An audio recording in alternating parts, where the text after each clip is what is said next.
विजयनगर से संबंधित क्वेश्चन चल रहे थे। नेक्स्ट क्वेश्चन देखिए क्या कह रहा है। कह रहा है कि अब्दुल रज़ाक विजयनगर आया था तो किसके शासनकाल में आ रहा है। ये देवराय सेकंड के शासनकाल में आते हैं। किसके शासनकाल में आ रहा है, देवराय सेकंड के शासनकाल में आ रहे हैं। और इनकी उपाधि याद रखें, इन्हें गजवेटकर कहा जाता है, हाथियों का शिकारी कहा जाता है, इनको इमादी देवराय भी कहा जाता है। लेकिन इनका शासनकाल 1422 से लेकर 40 तक का इनका शासनकाल है। और अब्दुल रज़ाक आते कब हैं, तो ये याद रखें अप्रैल 1443 में आते हैं। कब आ रहे हैं, 1443 में ये आते हैं, विजयनगर की यात्रा करते हैं। और कहाँ के निवासी होते हैं, ये फारस यानी ईरान का निवासी होते हैं। और इन्होंने विजयनगर को संपूर्ण विश्व का अद्भुत बताया इसको। और याद रखें ये दूत किसका होता है, तो ये खुरासान के शासक शाहरुख का दूत होता है। और यहाँ पर ये 300 बंदरगाहों का भी उल्लेख करता है। तो पूछा भी गया है 300 बंदरगाहों का उल्लेख कौन कर रहा है, तो ये अब्दुल रज़ाक ने ही किया है। और विजयनगर को संपूर्ण विश्व का अद्भुत भी बताता है। और क्या कहता है कि विजयनगर का शहर ऐसा है कि जैसा ना कभी आँखों ने देखा है, ना ही इसके समान समस्त पृथ्वी पर कोई स्थान सुनने में आया है। ये इस प्रकार बना हुआ है कि इसमें एक भीतर एक साथ परकोटे हैं। तो कौन बता रहा है विजयनगर के बारे में, तो ये अब्दुल रज़ाक ने बताया है। ठीक है। और इन्होंने देखिए यहाँ पर विजयनगर के राजकोष के बारे में भी कहा है। क्या कहा है राजकोष के बारे में, देखिए राजा के कोष में गृह में जिसमें गड्ढे खुदे हुए हैं उसमें पिघला हुआ सोना भर दिया गया है और जिसकी ठोस शिलाएं बन गई हैं। तो कौन कर रहा है, तो ये अब्दुल रज़ाक ने ही किया है। और 300 बंदरगाहों का भी उल्लेख करा है। और आता कब है, ये 1443 में आता है। किसके शासनकाल में आ रहा है, देवराय सेकंड के शासनकाल में आते हैं। तो आंसर इसका बी हो जाएगा। 17 देखिए क्वेश्चन कह रहा है फारसी यात्री अब्दुल रज़ाक भारत में किस राजा के शासनकाल में आया, तो ये हो जाएंगे देवराय सेकंड के शासनकाल में आते हैं। ठीक है। और कहाँ का निवासी है, ये फारस यानी ईरान का निवासी था ये। और विजयनगर के 300 बंदरगाहों का भी उल्लेख कर रहा है ये। और इसे क्या कह रहा है, संपूर्ण विश्व का अद्भुत ही बता रहा है विजयनगर को। देवराय सेकंड की बात करें तो हमने बताया था इन्हें गजवेटकर कहा जाता है, हिमाती देवराय भी कहा जाता है इनको। और कवि सार्वभौम की भी इनकी उपाधि है। और इनके दरबार में देखिए इनका राजकवि याद रखेंगे, राजकवि पूछा जा सकता, तो राजकवि कौन था, दिन दिम्मा इनका राजकवि था। तो इनका राजकवि भी याद रखें कौन था, दिन दिम्मा इनका राजकवि था। और कौन थे, श्रीनाथ थे। और श्रीनाथ ने क्या लिखी है, सिंगार नैषधम लिखी है। श्रीनाथ ने क्या लिखी है, सिंगार नैषधम लिखी है। और देखिए देवराय सेकंड ने ही पहली बार मुस्लिम सैनिकों की भर्ती की थी।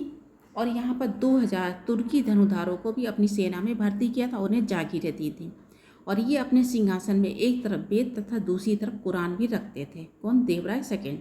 और देवराय सेकंड ने ही देखिए संस्कृत भाषा में पूछा गया है, संस्कृत भाषा में इन्होंने महान नाटक सुधा निधि लिखा है। क्या लिखा है, सुधा निधि इन्होंने लिखा है। और बाद में इन्होंने, और इनका कौन सा है, इन्होंने बाद नारायण के ब्रह्म सूत्र पर टीका की रचना की थी इन्होंने। और इनके दरबार में 34 कवि थे। कितने थे, 34 कवि थे इनके। और दरबारी कवि कौन थे, दिन दिम्मा थे इनके। ठीक है। तो आंसर इसका क्या हो जाएगा, सी हो जाएगा। 18 देखिए क्वेश्चन क्या कह रहा है कि निकोलो कोंटी कौन था। निकोलो कोंटी कौन था, इटली, नहीं तो यहाँ पर क्या वेनिस हो सकता है। तो ये इटली का निवासी था और जिसने यानी विजयनगर की यात्रा की थी। तो याद रखेंगे विजयनगर की यात्रा करने वाला पहला विदेशी कौन है, तो ये निकोलो कोंटी हो जाएगा। और इन्होंने नगर के विस्तार के बारे में भी वर्णन किया। क्या कहा है कि नगर का घेरा 60 मील है, इसकी दीवारें पहाड़ों तक चली गई हैं और ये नीचे से चोटियों से घिरा हुआ है। और इन्होंने ही दासों के बारे में विस्तार से वर्णन किया है। ठीक है। और इन्होंने देखिए त्योहारों के बारे में वर्णन किया है। त्योहारों में इन्होंने दीपावली, नवरात्र का भी उल्लेख किया है। और यहाँ पर देखिए दास प्रथा का विस्तृत विवरण भी कौन दे रहा है, निकोलो कोंटी दे रहा है। और देखिए निकोलो कोंटी ने क्या लिखा है कि विजयनगर साम्राज्य में विशाल संख्या में दास हैं, जो कर्जदार अपना ऋण अदा नहीं कर पाते थे उन्हें ऋणदाता द्वारा अपना दास बना लिया जाता था। कौन बता रहा है, निकोलो कोंटी बता रहा है। ठीक है। तो याद रखें विजयनगर की यात्रा करने वाला पहला कौन है, ये निकोलो कोंटी है। और किसके दरबार में आ रहा है, देखिए देवराय फर्स्ट के दरबार में आते हैं। किसके दरबार में आ रहे हैं, देवराय फर्स्ट के दरबार में आते हैं। तो आंसर इसका क्या हो जाएगा, बी हो जाएगा। 19 देखिए क्वेश्चन कह रहा पुर्तगाली लेखक नूनीज के अनुसार विजयनगर साम्राज्य में महिलाएं निम्नलिखित में से किन क्षेत्रों में निपुण थीं। तो देखिए ये किसके दरबार में आ रहा, अच्युत देव राय के दरबार में आ रहा। तुलुक वंश का शासक कौन है, अच्युत देव राय है और ये उसके दरबार में आ रहा है। इनका पूरा नाम है फरनाव नुनीज है। क्या है, फरनाव नुनीज है और ये घोड़े का व्यापारी था। तो याद रखें, पूछा गया है। तो नुनीज क्या था, ये घोड़े का व्यापारी था। और इनकी पुस्तक कौन सी है, क्रॉनिकल ऑफ फरनाव। क्या है, क्रॉनिकल ऑफ फरनाव इनकी रचना है। और इन्होंने सती प्रथा के बारे में वर्णन किया है। ठीक है, किसके बारे में वर्णन किया है, सती प्रथा के बारे में वर्णन किया है इन्होंने। और यहाँ पर इन्होंने ब्राह्मणों की प्रशंसा के बारे में भी लिखा है। ठीक है, तो कौन कर रहा है, ये कर रहे हैं नुनीज ने ही किया है। और यहाँ पर इन्होंने बताया है कि यहाँ पर महिलाएं कुश्ती में भी, ज्योतिष शास्त्र में भी थी और किस में थी, लेखाकरण में भी थी और भविष्यवाणी में भी थी। तो आंसर इसका क्या हो जाएगा, डी हो जाएगा। ठीक है, और देखिए ये भारत की विजयनगर की यात्रा में 3 वर्ष तक ये रहा है। तो याद रखेंगे विजयनगर की यात्रा में कितने वर्ष रहा ये विजयनगर में, तो ये 3 वर्ष तक रुका है। कौन, नुनीज।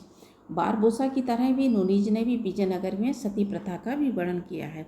तो आंसर इसका डी हो जाएगा।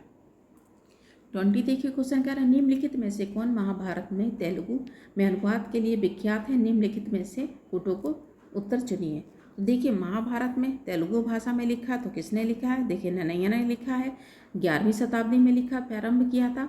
उसके बाद में तिकन्ना ने शुरू किया था और उसके बाद में किसने किया था, एरन या एरन ने किया था। किसने किया था, एरन या रन ने किया था इसको। ठीक है, तो आंसर इसका क्या हो जाएगा, 3 और 4 हो जाएगा। तो तेलुगु भाषा में करने वाले 3 लोग हैं, एक कौन हो जाएंगे, नन्नय्या और तिकन्ना, और कौन हो जाएंगे, एरन हो जाएंगे। या यहाँ पर कभी कभी रन भी लिख दिया जाता है। ठीक है, फारसी में अनुवाद रचनामा से नाम से हुआ है और इंग्लिश में किसने किया है, किसारी मोहन गांगुली ने किया। हिंदी में केसी रामदास ने किया है। और बंगला में महाभारत का किसके समय में हो रहा है, ये नुसरत शाह के समय में हो रहा है। आंसर इसका क्या हो जाएगा, सी हो जाएगा। 21 देखिए कह रहा है, वैदिक ग्रंथों के भाष्यकरण सायन को आश्रय प्राप्त था। तो ये किसके समय में है, विजयनगर के राजाओं के समय में। और पूछा जाएगा तो ये किसके मंत्री थे, तो ये हरियर सेकंड के मंत्री थे। हरियर सेकंड के मंत्री थे, ये संगम वंश के शासक हैं ये। ठीक है, हरियर सेकंड के मंत्री थे और इन्होंने यानी कि वेद पर टीकाएँ भी लिखी हैं। हरियर सेकंड की बात करें, इनकी उपाधि देखिए बहुत बार पूछी गई है। उपाधि कौन सी है, राजाधिराज है, राज परमेश्वर है, महाराजा धीराज भी है और राज वाल्मीकि भी इन्हें कहा जाता है। सबसे बड़ी देखिए हरियर सेकंड की उपलब्धि क्या है, इन्होंने गोवा पर कब्जा किया था और विजयनगर का विस्तार किया था। ठीक है, तो याद रखेंगे मंत्री किसके थे, ये हरियर सेकंड के मंत्री भी थे। तो आंसर इसका क्या हो जाएगा, सी हो जाएगा। 22 देखिए कह रहा है, वैदिक ग्रंथों के प्रसिद्ध भाष्यकार सायन निम्नलिखित में से किस काल के में सक्रिय थे। तो किस शासन काल में सक्रिय थे, तो ये ना चोल में थे, ना गुप्तों में थे ये, और किस में थे, ना सातवाहनों में थे, किस में थे, ये विजयनगर में थे। देखिए बुक्का प्रथम के संरक्षण में ही सायन ने 4 वेदों के में संहिता तथा अनेक ब्राह्मण ग्रंथों तथा आर्णायों पर इन्होंने भाष्य लिखा था। और 4 वेदों पर किसने किया है, तो ये सायन ने ही किया है। और किसके, बुक्का फर्स्ट के समय में। और मुख्यमंत्री किसके दरबार में थे, तो ये विजयनगर के शासक हैं संगम वंश के। कौन हो जाएंगे, हरियर सेकंड में हो जाएंगे।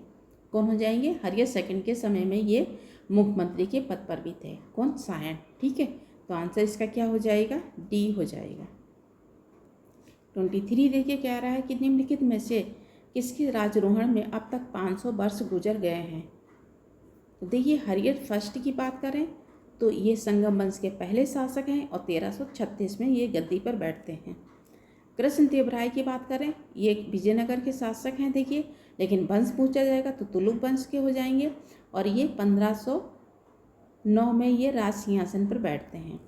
कुलोत्तुंग की बात करें, चोल वंश के शासक हैं ये, और इनके देखिए राजेंद्र सेकंड भी कहा जाता है। ये चालुक्य वंशी शासक हैं और 1070 में ये चोल वंश के सम्राट बनते हैं।